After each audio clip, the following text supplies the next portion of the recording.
Hello everyone, मैं नेहा तुम लोगों के लिए यूपी टीजीटी 2022 की प्रिपरेशन करा रही हूँ। और इसमें तुम्हारा चैप्टर जो मैंने स्टार्ट करा है वो है लाइट। इसमें आज तुम्हारा टॉपिक स्टार्ट करती हूँ रेखीय आवर्धन, लीनियर मैग्निफिकेशन। रेखीय आवर्धन क्या होता है आज इसके बारे में डिस्कस करेंगे। तो देखो, लीनियर मैग्निफिकेशन क्या होता है? लेंस द्वारा बने किसी वस्तु के प्रतिबिंब की लंबाई व स्वयं वस्तु की लंबाई के अनुपात को रेखीय आवर्धन कहते हैं। ठीक है, रेखीय आवर्धन क्या कहलाता है? देखो, लेंस द्वारा जो प्रतिबिंब बन रहा है, ठीक है, किसी वस्तु का जो प्रतिबिंब बन रहा है उसकी कितनी लंबाई है और जो वस्तु की जो लंबाई है उसके अनुपात को रेखीय आवर्धन कहते हैं। ठीक है, जैसे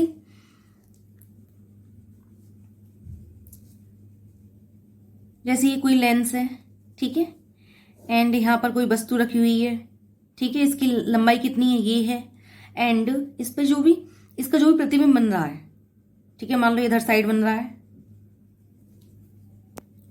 ये बन रहा है, ठीक है।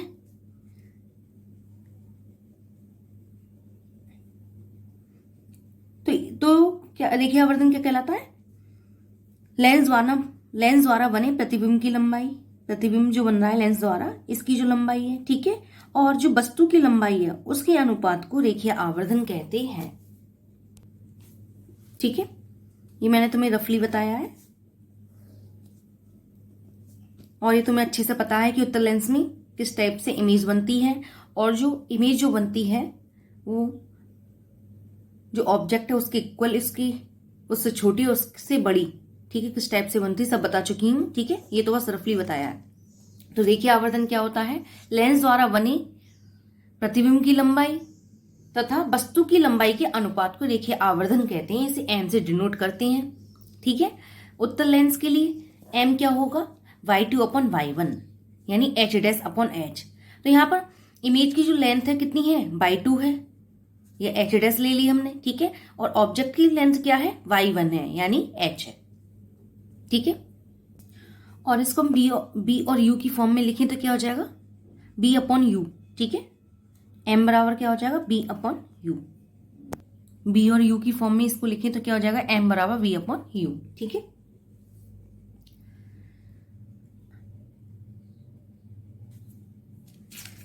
और अवतल लेंस के लिए देखें तो m बराबर क्या होगा? y2/y1 बराबर v/u। यानी कि उत्तल व अवतल दोनों लेंसों के लिए जो रेखीय आवर्धन है वो सेम होता है। एक पॉइंट नोट करने वाला है, देखो, जो मुख्य अक्ष है यानी जो मेन एक्सिस है उसकी ऊपर की लंबाइयां क्या होती हैं? धनात्मक यानी कि पॉजिटिव होती हैं, व नीचे की जो लेंथ होती है वो नेगेटिव होती हैं। जैसे ये हमने ले लिया उत्तल लेंस है, ये इसकी प्रिंसिपल एक्सिस यानी मुख्य अक्ष है। ठीक है, इसके ऊपर की जो लंबाई होंगी वो कैसी होंगी? पॉजिटिव होंगी, और जो नीचे जो भी लेंथ होंगी वो नेगेटिव होंगी। ठीक है, तो जो सीधी जो इमेज बन रही है उसके लिए जो एम है यानी आवर्धन है वो कैसा होगा? पॉजिटिव होगा, व उल्टे प्रतिबिंब यानी उल्टी इमेज के लिए आवर्धन क्या होगा? नेगेटिव होगा। ठीक है, तो ये पॉइंट ध्यान रखना। होप ये क्लियर हो गया होगा। इसमें कुछ प्रॉब्लम हो तो पूछना। ठीक है, इंपॉर्टेंट आ जाता है एग्जाम में। और इसमें जो है m बराबर, ये जो वैल्यू हमारी निकल कर आई है, इसमें जो वैल्यूज हैं इसमें m, v और u, इसकी जो वैल्यूज हैं साइन के अकॉर्डिंग रखते हैं। ठीक है, चिन्ह सहित रखते हैं। ठीक है, अच्छा, हमने यहाँ पर बताया था कि सीधे प्रतिबिंबों के लिए आवर्धन पॉजिटिव होगा, वो उल्टे प्रतिबिंबों के लिए नेगेटिव होगा। तो सीधे प्रतिबिंब कहाँ बनते हैं? आभासी में बनते हैं। ठीक है, कहने का मतलब है आभासी प्रतिबिंब के लिए आवर्धन पॉजिटिव होगा व वास्तविक प्रतिबिंब के लिए आवर्धन नेगेटिव होगा। ठीक है, तो ये तुम्हारा रेखीय आवर्धन वाला टॉपिक कंप्लीट हो गया। इसमें कुछ प्रॉब्लम हो तो पूछ लेना। ठीक है, इंपॉर्टेंट है, इससे न्यूमेरिकल बन जाती हैं। ठीक है, उम्मीद है आएगा जरूर एक आध क्वेश्चन। अब आता है लेंस की रेखीय आवर्धन फोकस दूरी f व u या v के पदों में। ठीक है, एम वी यू और एफ में क्या रिलेशन है, ठीक है। तो एम बराबर क्या हो जाएगा, F upon F plus U, और एम बराबर F minus V upon F, ठीक है। ये कैसे आए, इनको सॉल्व करने की कोई नीड नहीं है, हमें तो फॉर्मूला से मतलब है, ठीक है। अगर उसको हम सॉल्व करेंगे बहुत टाइम वेस्ट होगा, ठीक है, उसकी कोई नीड भी नहीं है। तो ये हमारा ये फॉर्मूला निकल कर आता है रिजल्ट, ठीक है। यानी कि इनमें ये रिलेशन है, इन दोनों को ध्यान रखना। और तुमको पता है एम क्या है, आवर्धन है, एफ फोकस दूरी है, यू पता है लेंस से वस्तु की दूरी, बी क्या है लेंस से प्रतिबिंब की दूरी है, एफ फोकस दूरी, एम आवर्धन है, ठीक है। अच्छा, एक पॉइंट नोट करने वाला है, जब वस्तु मुख्य अक्ष के पैरेलल रखी जाती है तो अक्षीय जो आवर्धन होता है वो क्या होता है, v2 minus V one upon U one minus U two. अब तुम्हारे स्टार्ट करते हैं लेंस की क्षमता। लेंस की क्षमता क्या होती है, ये बहुत इंपॉर्टेंट है, एग्जाम में इससे एक दो न्यूमेरिकल जरूर बनती हैं, ठीक है, इसको जरूर ध्यान रखना। लेंस की क्षमता, इसको पी से डिनोट करेंगे, पावर ऑफ लेंस, ठीक है, बराबर क्या होती है 1/f। एफ यहाँ पर क्या होती है, फोकस दूरी होती है, यानी फोकल लेंथ होती है जो कि मीटर में होती है, और ये जो पावर है इसका जो यूनिट है क्या होती है, डायोप्टर होती है, ठीक है।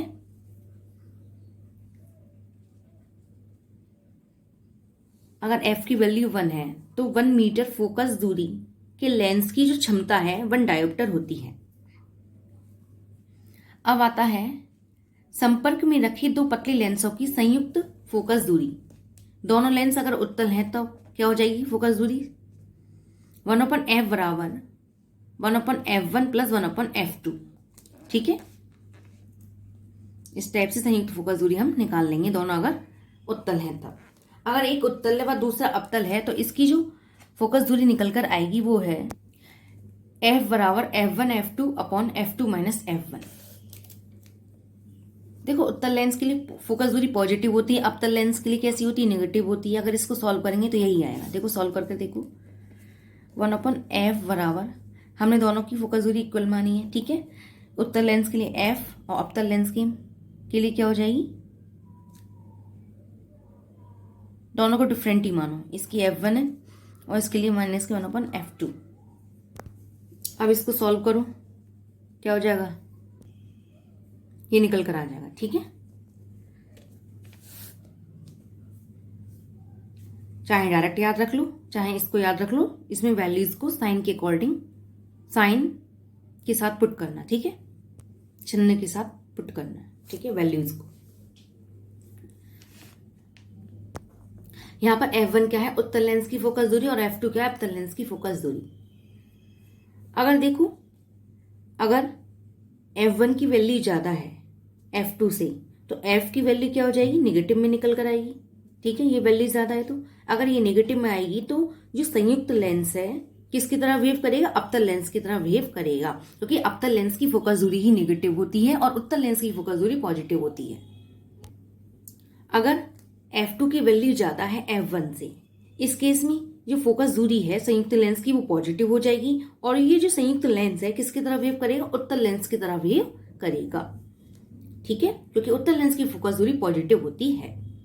अगर f2 बराबर f1, ये दोनों वैल्यूज इक्वल हैं तो ये वैल्यू 0 हो जाएगी, यानी फोकस दूरी क्या हो जाएगी, इन्फिनिटी हो जाएगी। इस प्रकार ये जो संयुक्त लेंस है किसकी तरह वेव करेगा, समतल प्लेट की तरह वेव करेगा, ठीक है। तो ये तुम्हारा क्लियर हो गया, इसमें कुछ प्रॉब्लम हो तो पूछना। अब आता है संपर्क में रखे दो लेंसों की संयुक्त क्षमता, तो इसके लिए क्या हो जाएगा, P बराबर P1 प्लस P2। इस प्रकार क्या होता है, संपर्क में रखे लेंसों की क्षमताएं जुड़ जाती हैं, यदि समान फोकस दूरी की उत्तल व अवतल लेंसों को परस्पर मिलाया जाए तो संयुक्त लेंस की क्षमता क्या हो जाएगी, 0 हो जाएगी, ठीक है।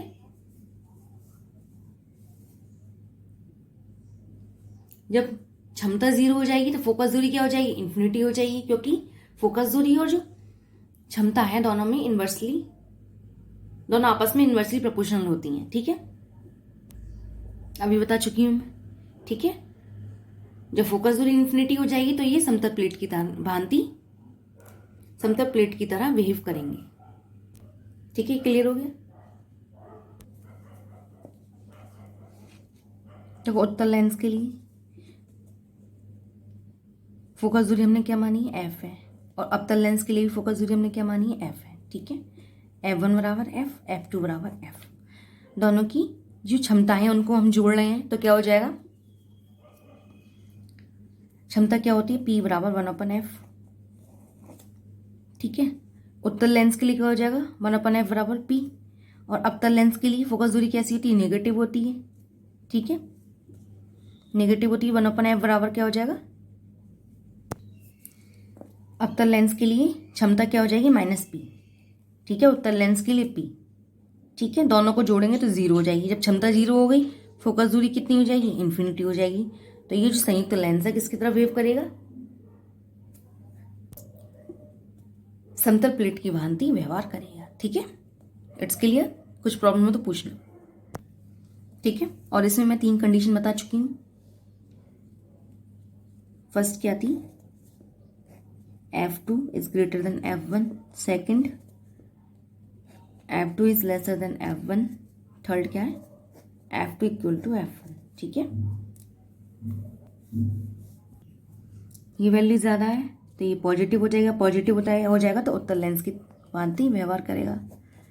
एंड ये वैल्यू ज़्यादा है तो ये नेगेटिव यानी अवतल लेंस की भांति व्यवहार करेगा। दोनों की वैल्यू इक्वल है तो ये 0 यानी इन्फिनिटी आ जाएगी फोकस दूरी, यानी समतल प्लेट की भांति व्यवहार करेगा। ठीक है, होप क्लियर हो गया होगा, कुछ प्रॉब्लम तो पूछना। ठीक है, अच्छा इसमें एक पॉइंट नोट करने वाला है, जो संयुक्त लेंस है उसकी प्रकृति यानी उसका नेचर वही होता है जो संयोग में कम फोकस दूरी या अधिक क्षमता वाले लेंस की होती है। ठीक है, तो देखो यहाँ पर F1 की वैल्यू कम है तो उत्तल की तरफ वेव कर रहा है, यहाँ पर F2 की वैल्यू कम है तो अवतल की तरफ वेव कर रहा है। ठीक है, यही पॉइंट कहा गया है इसमें, दोनों वैल्यू इक्वल है तो ये समतल प्लेट की तरफ वेव कर रहा है। ठीक है, अब आता है लेंस व दर्पण का संयोजन। अवतल लेंस की फोकस दूरी समतल दर्पण की सहायता से, तो ये आती है F बराबर -UV/U-V। ठीक है, इस फॉर्मूले को ध्यान रखना। ठीक है, अवतल लेंस की फोकस दूरी अवतल दर्पण की सहायता से, तो ये क्या आती है, F बराबर UV/U-V। ठीक है, तो आज के ये तुम्हारा टॉपिक कंप्लीट हो गया। और इसमें कुछ प्रॉब्लम हो तो कमेंट करना, और तुम्हारे लिए हेल्पफुल रहे तो लाइक शेयर एंड सब्सक्राइब करना। एंड ये जो टॉपिक्स मैं करा रही हूँ बहुत इंपॉर्टेंट तुम्हारे एग्जाम के लिए, इससे तुम्हारी सारी बेसिक्स क्लियर हो जाएंगे। बेसिक्स क्लियर हो जाएंगे तो एग्जाम को क्वालिफाई करने में आसानी रहेगी। ठीक है, थैंक्स फॉर वॉचिंग। कल मैं इससे आगे का तुम्हें टॉपिक कराऊंगी। ठीक है, मीन्स लेंस वाला टॉपिक ये पूरा खत्म हो गया, दर्पण के बारे में कल बताएंगे। ठीक है।